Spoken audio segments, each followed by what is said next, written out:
Hey guys, how's it going? Hopefully you just got done listening to episode 2 of Cameras at the Ready, a podcast hosted by me where I interview photographers, cinematographers, and people using a camera, maximizing their creativity and bringing something to this world. So if you haven't listened to it already, make sure you go follow me through Anchor. It's also available on Spotify, Google Podcasts, and several others.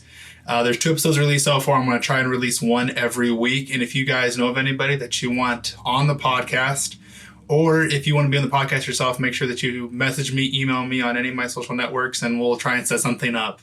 So without further ado, you guys need to subscribe.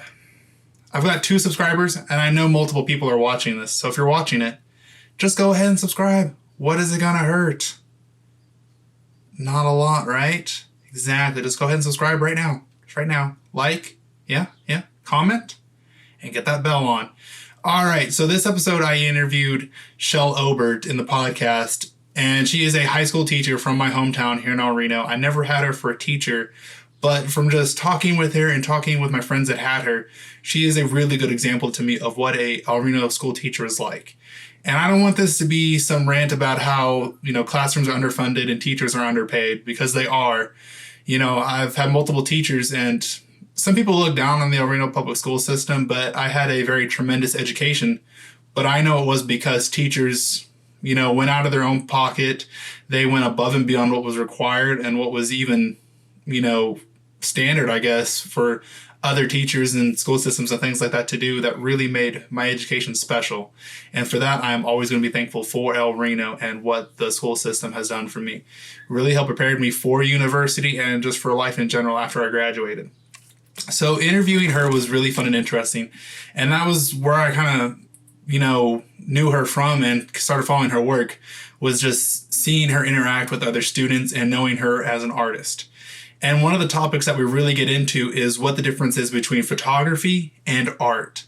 So for me, those 2 areas didn't overlap before this interview. There was photography and then there was art.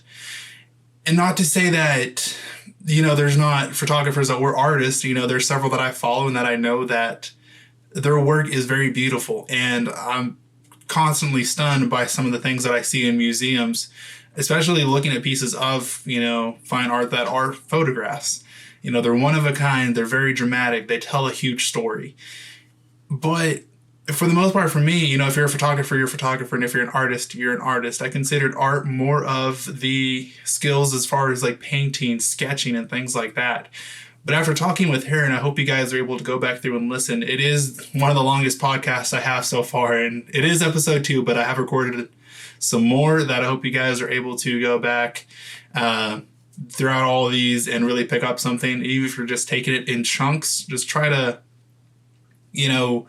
consume it in a way that you're going to understand it, and it's going to be hopefully applied to you, because it is really important. So talking with her, for me as an artist and a photographer, it was really exciting to just see how she saw the world and how she defined herself and her work. And that's something that I think a lot of photographers really kind of struggle with, is defining who they are and what their work, their art is. And a lot of photographers, and we talk about this as well during the podcast, and it was something that I thought was really nice, was I almost limit myself before I even go out into the field.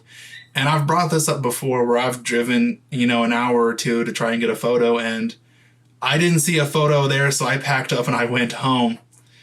Instead of really trying to apply myself, because I always take my tripod and it's got a set height, and I take it about to that set height every single time. To where if you go back and you look through my Instagram and you get all of my sunrise and sunset photographs, you can probably stack them on top of each other. You're going to see the foreground, a little bit of the shore, the lake, the body of water, the opposite side of the shore with the trees and everything, and then sunrise and clouds. And you can probably stack those on top of each other, and they're all going to look like they were shot from the exact same height, the exact same vantage point.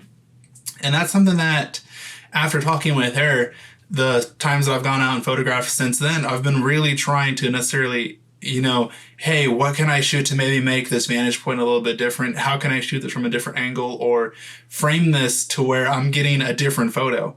Not to say those photos are better, but I'm getting pieces that are making me, stop and think for a minute. There was one recently that I just posted on my photography page. And if you're not liking the photography page. We got to talk about that as well. See in the moment, link is below. That a lot of people really liked, but it was not a photograph, had I talked with her, that I might have even really considered. You know, whenever I set up for a sunset or a sunrise image, it's usually facing the sun as it's going up or as it's coming down, and that's how I line up my shot. You know, I don't normally look around, see what I can get from a different vantage point, or just see what's all happening around me. And there are photographers that I follow that do a really good job of trying to get that into people's mind. One of my favorite photographers, Nikon ambassador Debbie Sandage, does an amazing job doing exactly what I'm trying to bring up here, getting different angles, getting different vantage points. Hers are shot high, hers are shot low. And she does a very good job of catching the colors and catching the scenery. And I really try to model some of my work after her and some other ambassadors. And I probably do a really bad job of this. And it's something we also talk about in the podcast, is just following people or making those connections that are going to make you a better photographer. There are times when, you know, I think that you're trying to limit yourself if you're only following landscape photographers or portrait photographers, if that's what you shoot. You're never really going to know what you may or may not be good at, or what you may find a piece that you actually like. You know, there's photographs that I've taken that aren't landscapes that I am really consider some of my best work, but it's outside of my normal wheelhouse. And that's something that, you know, I probably need to start following more photographers that excel in other areas so I can maybe get some inspiration that I can apply to a landscape. You know, setting up like top-down photography for like products or for recipes really helps you kind of like, hey, I can just maybe move this one rock in the foreground and it could really elevate this landscape. It could really elevate the sunset or the sunrise photography. So that's something that, you know, just following other creators and trying things that you may not have necessarily wanted to do yourself is something that is constant throughout this podcast episode. And one of the other things is too, is just figuring out, like I said before, who you are, because that's going to help you relate back to your imagery and back to, like I said, you as a photographer and what your work is. You know, before I really talked with her, I was just kind of like, you know, sunset, sunrise photographer. And I believe I actually had that in my Twitter bio, you know, just chasing the next sunrise or sunset or something like that. Because that's all I would do. It was just like wake up early, stay up late, go photograph the sunrise, sunset. Boom, that was it. Didn't shoot during the day, didn't shoot at night all that much. You know, and as I'm talking with, you know, photographers like Leon Brown and others, I'm starting to do more middle of the day. I'm starting to do more nighttime photography. And it's really opening up my world and making me really grow and develop new and better skills. One of the things that whenever I started out, it was shooting the sunrises and the sunsets was a long exposure. And whenever a photographer picks up a new skill and I'm just the same, you tend to rely on just those skills, or you just want to use that over and over and over again. So like you see a lot of my sunrise and sunset photographies, they're long exposures. You know, the water's smooth, the clouds are kind of streaking, but the colors come out really rich and really vibrant. I got this from Debbie Sandage. She is a master of long exposure photography, but that's not all she does. And it's not all I try to do anymore either. There's times where I still do it because I really want to catch those colors. But there's times where I'm learning like, hey, I don't need that long exposure to get the shot that I want. And that's something too that I hope you guys are able to pick up from this video and from the podcast is try new things, try to figure out who you are, who you're following, and apply those skills and those things to your life. Try to increase, you know, your capabilities and your skill set as a photographer, and you'll see your work start to grow and develop.